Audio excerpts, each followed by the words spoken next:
আজকে সকালে উঠে প্রথম ঘটনা হলো চমক। প্রথম আলোর রিপোর্ট যে আমাদের খলিলুর রহমান এই ইউনূস সাহেবের ন্যাশনাল সিকিউরিটি অ্যাডভাইজার তিনি ইন্ডিয়ার অজিত দোভালের সাথে দেখা করতে যাচ্ছেন। তো খবরটা শুনে তো সবাই খুবই কৌতূহলী হয়ে গেছে। খুব ডিটেইল কোনো নিউজ তার ভিতরে নাই। কিন্তু এটা হাইপ তোলা একটা খবর হিসেবে আছে। এখন চারিদিকে জল্পনা-কল্পনা শুরু হয়ে গেছে কেন যাচ্ছে। এমনিতে ইন্ডিয়া গেলেই বাংলাদেশের মানুষ খুবই ততস্থ হয়ে যায় এটা বোঝার জন্য যে আসলে ঘটনাটা কি? এটা আবার কোন ইন্ডিয়ানদের চাল। সো এইটা নিয়ে নানা কিছু হয়েছে। কিন্তু কোথায় যাচ্ছে ফরমালি বলা হয়েছে। এটা যাচ্ছে যে আ কলম্বো সিকিউরিটি কনক্লেভ এই নামে একটা জোট বানাইছে ইন্ডিয়ানরা ভারত মহাসাগরের ৫ দেশকে নিয়ে আরকি। এটা ২৪ সালে শুরু করেছিল হাসিনা তখনও ক্ষমতায় ছিল। বাংলাদেশকে ওটার মেম্বার বানানো হয়েছিল। কিন্তু কখনোই বাংলাদেশ এটাতে পার্টিসিপেট করে নাই। কারণ হাসিনার যুগ শেষ হয়ে গেছে এরপর তো এটা নিয়ে কোন উচ্চা-নিচা, উচ্চ-বাচ্চু কোন কিছু হয় নাই। এনিওয়ে সেইটার প্রশ্ন এটাকে উছিলে দেখায়, এটা বুঝাই যাচ্ছে। সেটাকে উছিলা দেখায় এখন অজিত দোভাল সরি আমাদের খলিলুর রহমান ওখানে যাচ্ছে। এখন এটার কোনো গুরুত্ব নাই এটা সবাই বুঝতে পারছে। ওই পত্রিকার রিপোর্টে এমন কোনোভাবে এটার গুরুত্ব ফুটায় তুলতে পারে নাই। সার কথা হলো এটার মধ্যে কোনো গুরুত্ব নাই। তাহলে যাচ্ছে কেন? হচ্ছে প্রশ্নটা। নানান রকমের জল্পনা কল্পনা আছে কিন্তু আমি জল্পনা কল্পনাটাকে একটা খুব সুনির্দিষ্ট জায়গাতে নিয়ে যেতে চাই। আমার সন্দেহ হলো এটা বোধহয় আরেকবার বাংলাদেশের শাসকরা প্রণব মুখার্জি খুঁজতে যাচ্ছে একটা। ঠিক যেরকম ভাবে হাসিনা এটা প্রণব মুখার্জি ছিল। প্রণব মুখার্জি ছিল মানে কি? মানে হলো 111 এর ক্ষমতা নিয়েছিল জেনারেল মঈন।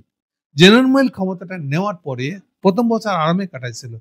পরের বছর থেকে আর পারে নাই। পরের বছর থেকে এই বাংলাদেশকে ইন্ডিয়ার হাতে তুলে দেওয়ার ব্যাপারটা ঘটে যায় ওই ৭ সালের জুন থেকে।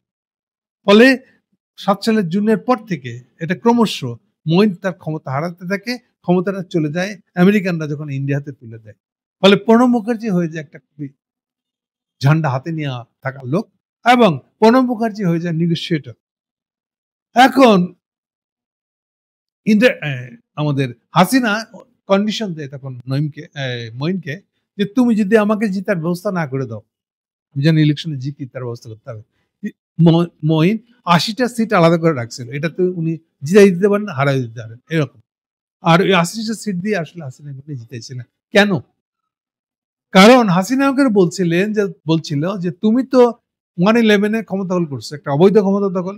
তো তোমাকে আমি মাফ দিব না। মানে সংসদে পাস করে দেব যে এটা বৈধ বইলা। ফলে তোমার এখন ফাঁসির দড়ি গলায় উঠবে। যেহেতু তুমি ইয়ের দেশদ্রোহিতার একটা অপরাধ করছো অবৈধ ক্ষমতা দখল করে। তো মঈন সেই কারণে করে দিয়েছিল। কিন্তু এটার গ্যারান্টি কি যে হাসিনা তাকে ছেড়ে দিবে, যাইতে দিবে? সো এইজন্য মাঝখানে নেগোশিয়েটর হিসেবে আসে ভারতের পররাষ্ট্রমন্ত্রী সে সময়কার প্রণব মুখার্জি। সো প্রণব মুখার্জি নেগোশিয়েট করে দিয়েছিল হাসিনার সাথে কথা বলে দাবি করেছিল সে মঈনের কাছে যে আমি গ্যারান্টি দিচ্ছি যে হাসিনা কথা রাখবে, তুমি জিতাই দাও, ও তোমাকে দেশ ছেড়ে যাওয়ার সেফ এক্সিট দিয়ে দিবে। এবং অ্যাকর্ডিংলি দিয়েছিল। যদিও হাসিনা তাকে অ্যাসাইনমেন্ট দিয়েছিল ২ টা। একটা হলো মঈন তাকে জিতিয়ে দিবে। আর নাম্বার 2 এই যে ২৫শে ফেব্রুয়ারি ইলেকশন শেষ হওয়ার হাসিনার গভর্নমেন্ট তৈরি হওয়ার ২ মাস আগে ২ মাসেরই আগে ২৫শে ফেব্রুয়ারি পিলখানা হত্যাকাণ্ড হয়। এই ২ টা কাজ ঘটায় দিতে হবে। এবং মইনুল একইভাবে এই কাজটা করেছিল। আর্মি গেছে বিডিআর গেটে ভিতরে ঢুকতে দেয়নি। ভিতরে ঢুকতে দিলে কিন্তু এত ম্যাসাকারটা হয় না।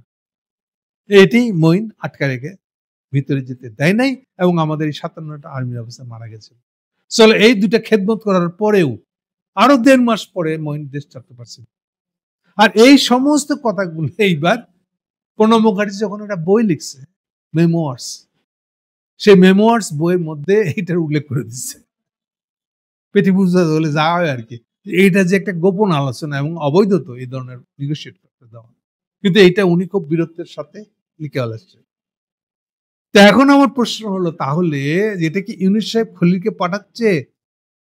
একটা এই যে বিএনপির সাথে তার আঁতাত হয়েছে, এই আঁতাতের একটা নেগোশিয়েটর প্রণব মুখার্জি খুঁজবার জন্য এবং সেই প্রণব মুখার্জিটাকে অজিত দোভাল হবে। এইসব নিয়ে জল্পনা কল্পনা উঠছে এবং আরো উঠবে এবং যতদিন এটা পরিষ্কার না হবে ততদিন জল্পনা কল্পনা চলতে থাকবে।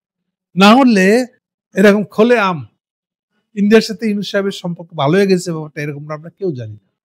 কোথাও হয়েছে তার কোনো চিহ্নও নাই। তাহলে হঠাৎ করে অজিত দোভাল এই খলিলুর রহমান একবারে ইয়ে করে ইন্ডিয়া চলে যাচ্ছে কেন? এই প্রশ্নটা আপনাদের সামনে রাখলাম। Thank you.